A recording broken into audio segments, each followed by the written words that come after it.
Hi everyone, and welcome to the second video in the Scholar Chat series, a video series where we interview experts on Islam and gender. My name is Munazza, and I will be hosting this interview today with Dr. Shehnaz Haqqani. We will be discussing one of the most asked and often misunderstood questions that come up in fitna and the Muslim community in general, which is about interfaith marriage. So, without further ado, let's get into it. Dr. Haqqani, please tell us about yourself and your interest in the topic. Sure. So my name is Shehnaz Haqqani. I have a PhD in Islamic Studies from the University of Texas at Austin, where my research included work on women's marriage to non-Muslims. I currently am a professor and assistant professor of religion at Mercer University in Georgia in the US, where I teach courses on Islam, like Islam and gender, Islamophobia, feature courses on Islam, Islamic law, the history of Islam, and so on, and courses in religions more generally. I also have a YouTube channel called What the Patriarchy, where I produce videos on Islam and gender. I'm also currently writing a book on the question of Muslim women's marriage to non-Muslims, where I survey the historical, the legal, the tafsir traditions, the commentaries on this topic, and the reality also on the ground. So I interview Muslim women who are married to non-Muslims and learn about their experiences in their interreligious marriage. So I love talking about this topic. That's really good to hear. So our first question for you today is, can you kind of explain what the Quran actually says about interfaith marriage? Is there a difference based on specific gender?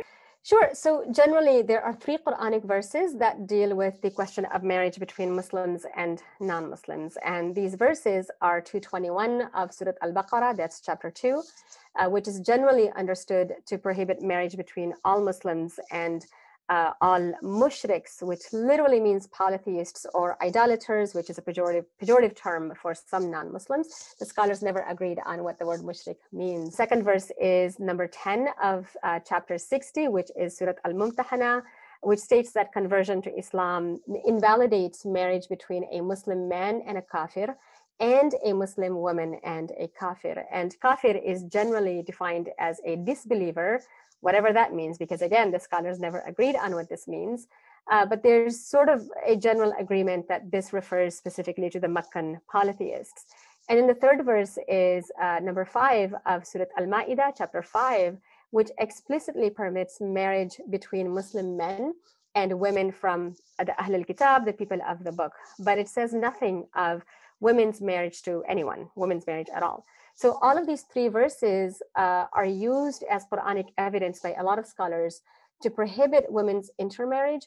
But if read carefully and closely, which is what I do in my research, then the claim has no Quranic grounds at all. What we see instead is that the two of the 3 verses, and that's 221 of Al-Baqarah and 10 of Al-Mumtahana, apply to men too, which is to say that women or men, neither women nor men can marry the kuffar or the mushriks. And the third verse, 5:5, does not address women's marriage at all. But the point here is that the Quran never forbids marriage between Muslim women and the non-Muslims that Muslim men are permitted to marry, typically people of the book. So a lot of Muslims have been told that Muslim women are not allowed to marry outside the faith. So where does that idea actually come from? And what is the reasoning or justification that is generally used by its proponents?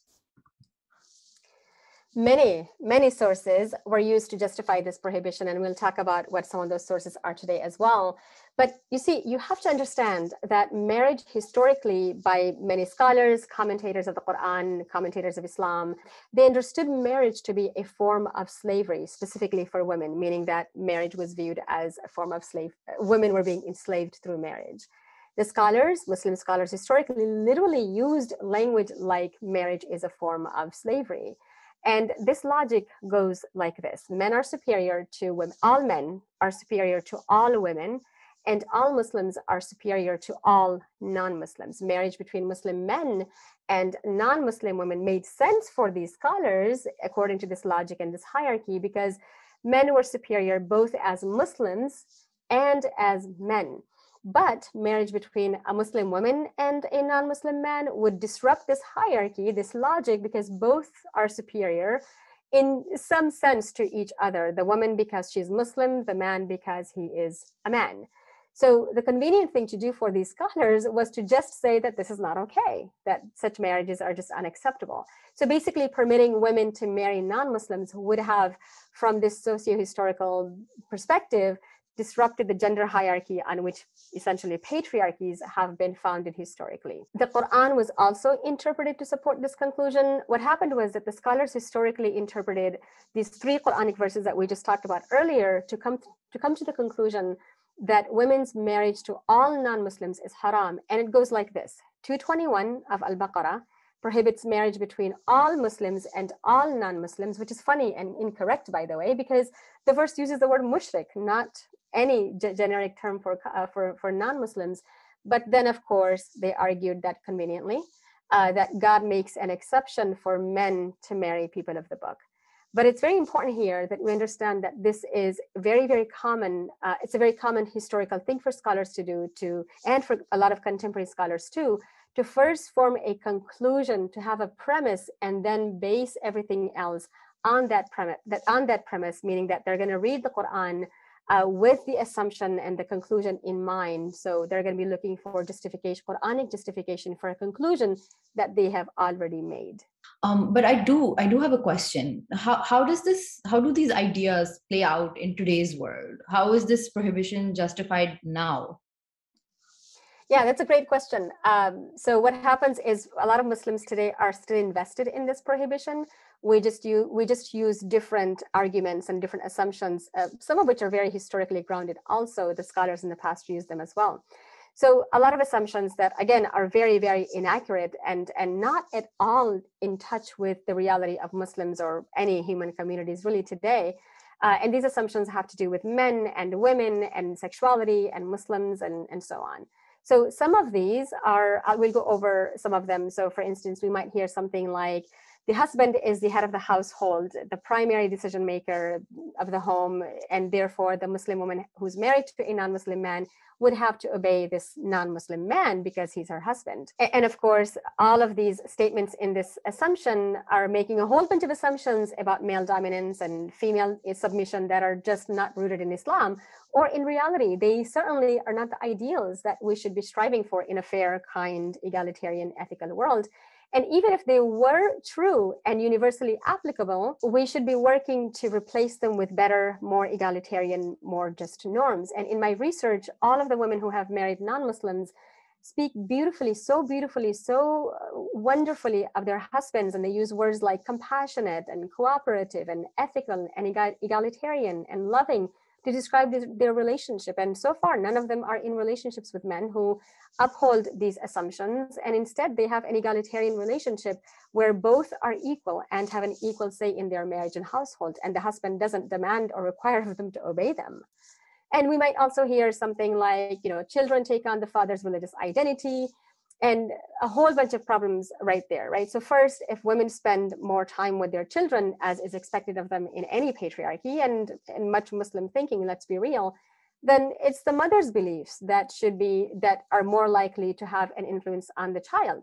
Second, Islamically, one has to proclaim belief to be a Muslim. So your father or your mother's religious identity has no bearing on your own. It doesn't determine your own.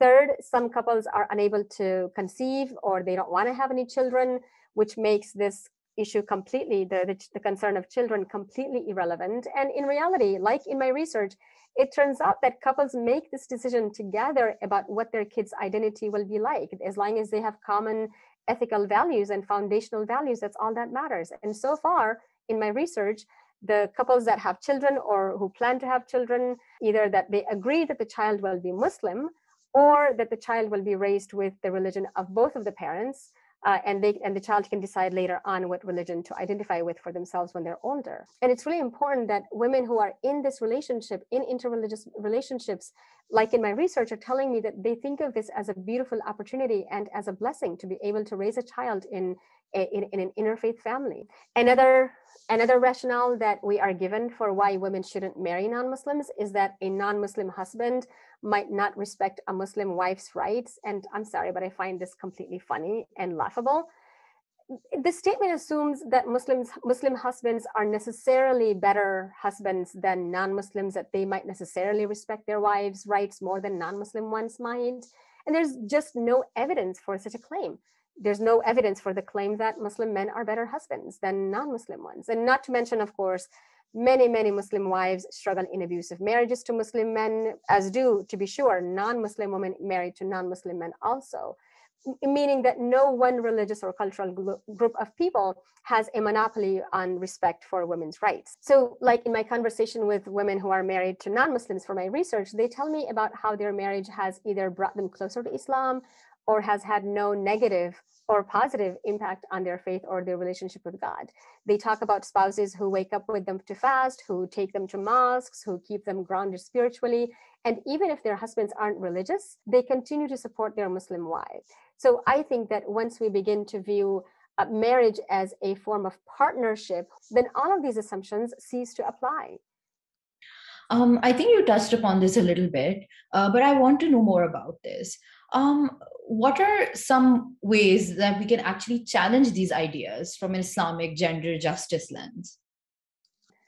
I think that the best option that we have is the Quran itself, where the prohibition is not gendered whatsoever. There are a bunch of other Islamic tools that we can use to argue for gender equality on this topic, like Qiyas, which means analogy or analogical reasoning. It's an Islamic legal tool used historically on many issues.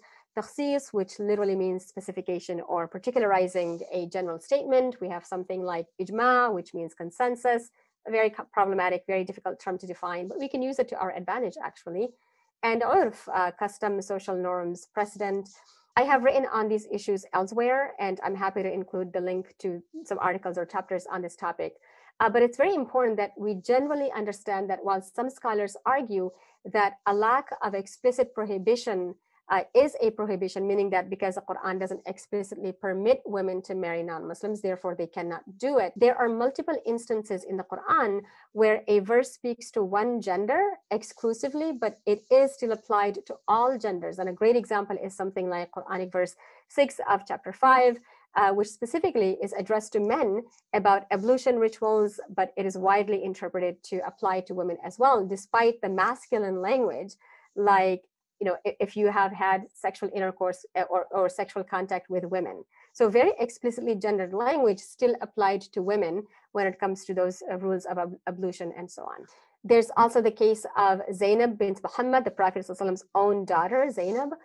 She was married to a Meccan polytheist, a Meccan Mushrik named Abu al-As, a cousin of hers, long before Islam.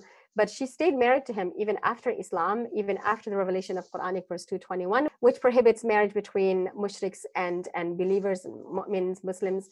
The historical sources disagree on whether she divorced and later remarried him, but there's no evidence that the Prophet ﷺ himself required her to divorce him. My point here is to challenge the claim that the Quran is very clear, the assumption that the Quran is very clear that all Muslims' marriages to non-Muslims other than the people of the book are prohibited because, again, Zainab's case just challenges a very literal interpretation of this prohibition even to mushriks. And finally, we can also rely on current modern social norms, urf, essentially, gender expectations that we have today in the world as we reevaluate this prohibition. So past interpreters of the Quran read and applied these Quranic verses in their own contexts, which included the reality of slavery, or the claim that marriage is a form of slavery for women, right? This comes in that context where slavery is so normal in their minds. A preference for in-group marriage, especially for women, and assumptions of male superiority and female superiority, as well as of Muslims' superiority over non-Muslims. And hopefully we agree that women are not inferior to men or Muslims to non-Muslims. And most certainly slavery is not a legitimate, and should never have been, to be sure, a legitimate parallel to justify other forms of social and familial hierarchies. I do hope we all agree on that as well. So in light of all of these ideas that the Muslim community does often tend to hold about interfaith marriages, what are some strategies that Muslim women have found helpful in convincing their parents to support their interreligious marriages? In my research, one of the most important things that my respondents have pointed out is that people should weigh the consequences of their choices, decisions, plans to marry a non-Muslim, and then act accordingly. if they can handle the consequences, if they can make peace with the consequences, then they should go ahead and act accordingly. Know your options, be confident, stand firmly in your choice if that's what you want, if you know it to be a just, fair choice for yourself, and know that it's the right thing for you to do for yourself. Another common thing is for the non-Muslim man to nominally, officially convert to Islam, taking the Shahada at the time of or before the nikah, before the wedding, which is the case for most of my respondents. The couple does privately agree that the husband will not be expected to practice. It's just a nominal conversion to facilitate the marriage. Most explain that their families or their parents cared more about what other people would think, what the community would think, than what God might want. And once they were convinced that the marriage was religiously acceptable, they finally agreed to it. Some of my respondents who didn't ask their partner to convert had an imam of their own ethnic or racial background speak to their parents to assure them of the Islamic validity of the marriage. Some provided their families with resources and Islamic arguments that supported their choice. And many of them also waited for years until the parents finally had processed their feelings and emotions about their daughter's interest in this non-Muslim person and finally agreed to it. Also, many of my respondents told me that their parents ended up loving their fiance or their husbands when they got to know them, and in some cases more than the parents loved the daughter. The reality is that for many families who struggle to accept their children's, whether it's the daughter's or the son's choice to marry a non-Muslim, it's really not about Islam, and it's not always about Islam, but it's about cultural and language differences. It's about familiarity.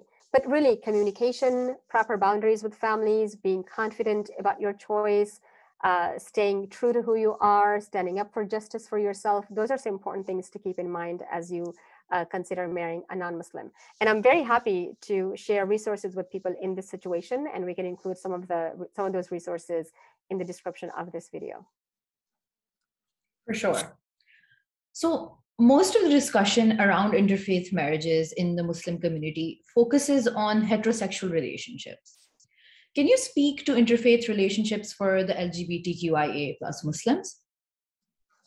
Yeah, sure. So my research on this topic includes LGBTQ Muslims who are in romantic relationships with or are married to non-Muslims, and the interfaith component so far for the folks that I've spoken with is totally irrelevant to them because they have a much larger concern, which is not being acknowledged altogether. So they're less concerned with whether their marriage to a non-Muslim is Islamically acceptable or not, but more with their sexual orientation. And of course, the Islamic historical, like any other religious tradition, doesn't even consider the possibility that a person might marry someone of the same sex or gender. So at this point in time, we have very little data to address the question of LGBTQ Muslims and their interreligious relationships. But I'm finding that their concerns are have nothing to do with the interfaith component. They have to do with their sexual orientation. All right. These are all the questions that I had for you today. If you think that there is something that we have missed out on this topic and you would like to speak to us about, please do. I want Muslims to know that Muslim women are marrying non-Muslims and they need to be seen, they need to be acknowledged, respected, supported, and it's not okay for anyone, especially community leaders, imams, to give them extra challenges when marriage itself is already very hard work. My respondents speak of being married for years or months without their parents' knowledge. And I cannot imagine the emotional toll that must take on somebody in that position. And all because their parents are just, or their families are just not emotionally mature enough to handle their choices. Muslim women seek and they deserve knowledge about Islam that centers their realities and their experiences, and Islam that's rooted in justice. An Islam that challenges patriarchal interpretations of the Quran. And these women are already doing that. And they need to be seen. So again, in my research, Muslim women express their frustrations about dealing with imams, scholars, other experts to whom they reach out for religious validation of their marriage. And these folks want logical, rational, Islamic explanations for why such a marriage is prohibited or unacceptable to God, especially when some of these folks are surrounded by marriages that are deeply unethical, secret marriages, abusive marriages, older men married to much, much younger women, and so on.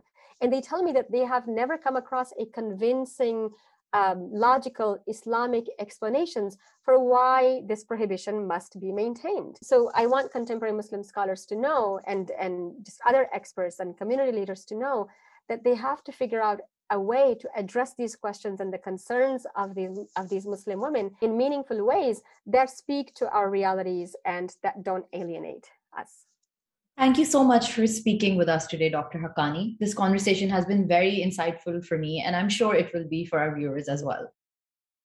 Thank you so much for having me. Like I said, I love talking about this topic, and I'm so grateful for this opportunity. For our viewers, if you want to learn more about this topic, please check out resources in the video description. And thank you so much for watching, and we will be back soon with another important and insightful topic about Islam and gender.